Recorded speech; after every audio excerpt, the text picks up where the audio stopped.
Hello friends, it's Teri Wilson, and I'm so excited to be presenting as part of the ScrapbookPal design team. So I used the Honeybee Layering Amaryllis die set along with the sparkle from Sizzix to create all the texture on this wonderful holiday card. So here is that Amaryllis die. I love that it's got the two pots that go with it.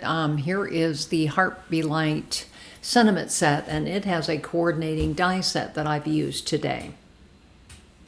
So again, here are the three pieces of cardstock that I started with. Again, in addition to White Cougar, I've got Craft, this deep green and red. So the first thing I did was I laid out the Craft and the red on my Sizzix base, and now I'm working on the pots. This is the 3-layer, looks like a burlap pot.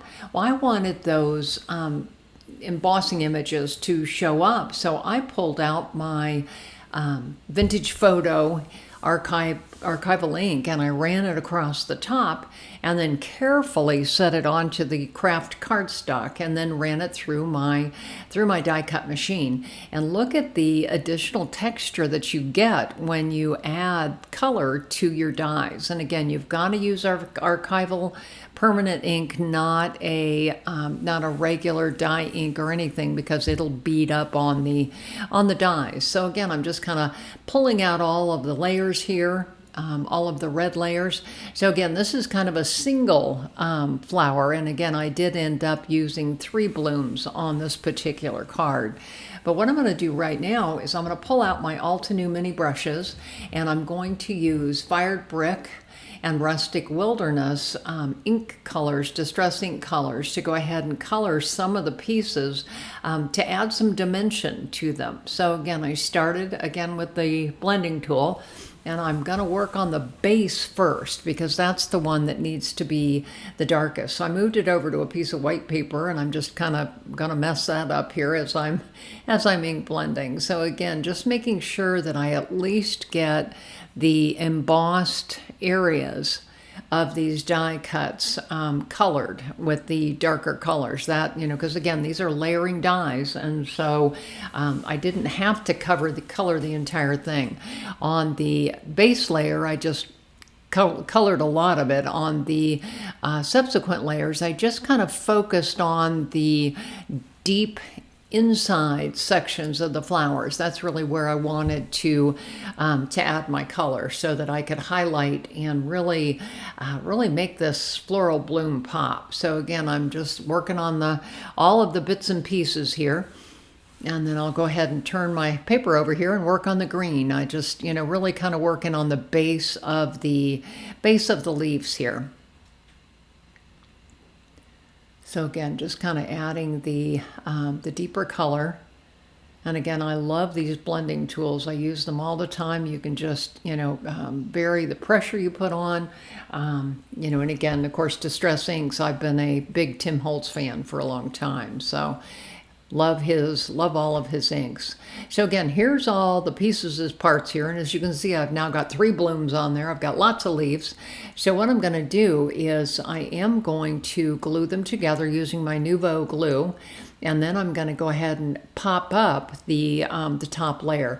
So the first thing I did was I kind of added some curves to the blooms so that they would have some dimension when I put the card together.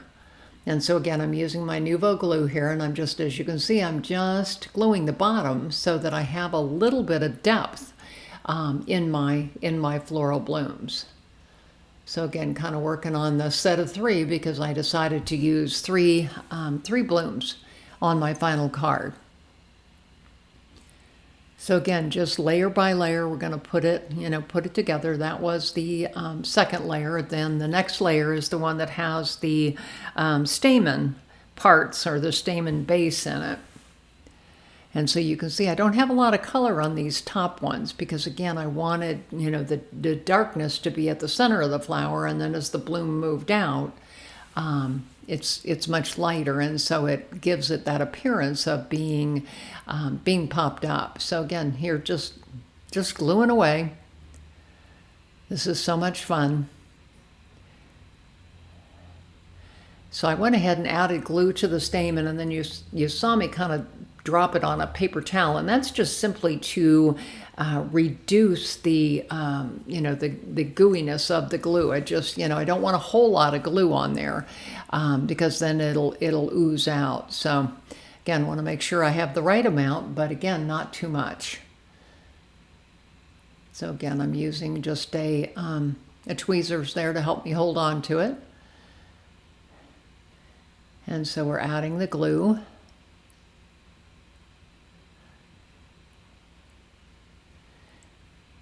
And then you can see right above there is all those little tiny craft colored, look like beans, but they're really tiny. That goes on to the stamen as well. Right now I'm going to work on adding the pieces to the front. So what I did is I'm using the foam squares, the small foam squares, to add underneath these pieces so that again it gives it texture. So I'll take one of the smaller ones and I'll actually cut it in half for those smaller pieces there. These I can use a whole piece on. So again, just assembling here. So I love the honeybee dies. They are they're incredible. They really are. They're just so much fun to put together and have so much life in them. I mean, they're just so realistic looking. So that one I went ahead and just glued that one on. But for the final piece, which is actually the little leaf part of what I just glued on there, I'm going to, again, cut one of the 3D foam pieces in half and add those on there so that I've got a lot of texture in this card. Too much fun. So again, this one here, I'm just you can see I'm kind of forming it, trying to get a little bit of a curve. So there you go. I've got those two foam pieces here, and those will work fine on those little tiny pieces. And so I did the same for all three. Looking good. Then I decided I wanted a little bit of deeper color, so I pulled out my wild honey and my very small Altenew brushes, and I'm just kind of brushing it on the center section of the yellow. And here I'm just going to add the last few pieces here. And so I used just a jewel picker that's in my stash, needed to kind of pick those guys up because it was just a little bit too hard to handle with my fingers. So again, just kind of, you can see I'm picking up the different pieces here.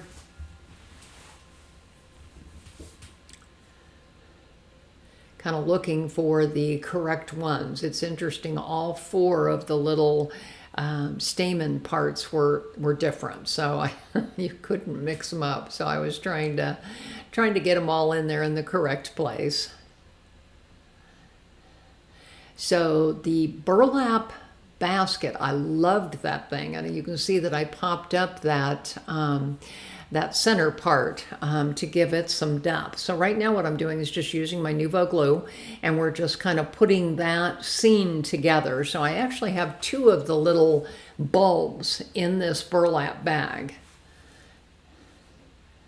And so we'll go ahead and just, again, using the Nuvo glue, creating the scene. This one's going to have three of the blooms in it. Again, I like to work in odd numbers. How about you? So the next thing I'm going to do is just kind of try to figure out what's the best arrangement for the blooms. And obviously the one in the middle is going to be popped up. So I wanted them all at different heights on the flower. So I'm kind of moving around here. And again, I'll just use that Nuvo glue to get that on there. And then the one in the middle, I actually just kind of glued it to the other pieces, so it almost is floating in the middle. But boy, what dimension this thing has. I mean, it's just really amazing, the dimension that was created by just adding those foam squares. So again, we'll see about adding an extra leaf here. Kind of put that in the middle. So again, there is my bloom. I'm loving this thing. So here is Sizzix 3D texture folder. This is Sparkle, and I thought this would make a great background for this thing. Again, it's kind of all in the holiday mood, so all I did was insert a piece of Cougar paper in there, run it through my die cut machine. Look at that texture. I'm loving this. It just really just adds a little bit of pop to this thing. So then I kind of figured out that I really wanted to frame it with the red, and then I actually ended up stamping the sentiment on the red cardstock as well. So right now I'm just kind of looking for a good sentiment that'll fit right in there. And I ended up choosing Wishing You Peace this holiday season. So I pulled out my stamp wheel. Love this thing for stenciling and also for stamping. It's just great because it holds the paper really well. So again, I went ahead and lined up that sentiment. I went ahead and used Versamark ink to ink it. And then we'll go ahead and press it down there. And then I used white embossing powder. Thought that would look best with the white background. So again, just kind of using white embossing powder. Then I'll heat it with my tool, my heat tool. And so the next thing I want to do is I want to go ahead and use the die cuts to cut it out. You know, I had to kind of try a couple before I got the correct one, but that's okay. I think I got it on the second try. So once I had that one selected, I went ahead and took it over to my die cut machine, and I ended up cutting 2 additional ones in red, as you can see here. So now I'm pulling out my Nuvo glue again.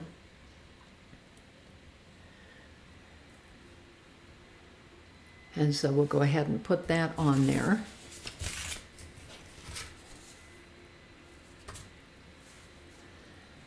And so that's going to be on there. I want my flower blooms a little bit off to the left. And then I ended up pulling out the pearl stickers from Honeybee. These were the holiday pearl stickers. So right now I'm going to go ahead and use my Tombow Mono Adhesive, which is a roller type of thing. This stuff's great. It really holds well. So again, this is permanent. So I go ahead and go around the edges, and then I always add a couple extra little blops in the center just to be sure that I've got good adhesion. And then we'll put it on the front of an A2 card. And I always use the 8.5 by 11 cardstock and cut it in half. I trim my own. And so sometimes, you know, when you add the card fronts on there, you might have a little bit of an area that needs to be trimmed. But again, that's easy. I just pulled my trimmer out and just trimmed it to make sure that it was completely straight. So there's that. And then we're going to go ahead and glue that on there, glue those pieces on. So again, I'm trying to decide where to put it. I really didn't want to cut off any of the floral blooms. So it is left on the left side of the card, but I put it over far enough that I didn't have to trim any of the parts. So again, I'm using that Nuvo white glue again. And then we'll go ahead and put it on. Glue it down. And then we'll go ahead and add that cute little sentiment on there. I really thought that was cute. I'm excited to use these sentiments for the holidays. I probably actually will end up stamping and cutting whole sheets of them just because I think they're so great. So again, I'm kind of playing here with the Holiday Wishes pearl stickers from Honeybee. I thought, these could be really interesting. And again, that red just really kind of popped and matched, matched that color there. So I'm working on getting them arranged here using another poker tool to kind of move them where I need to. I want to make sure they are lined up straight.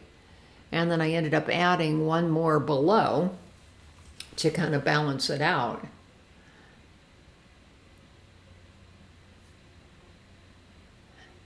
And so once I've got those all attached here, then we'll go ahead and just glue that sentiment in the middle. And then that card is done. That happy, bright holiday card is done. So again, there comes out the white glue again, the Tombow or the Nuvo glue. We'll go ahead and put it on there.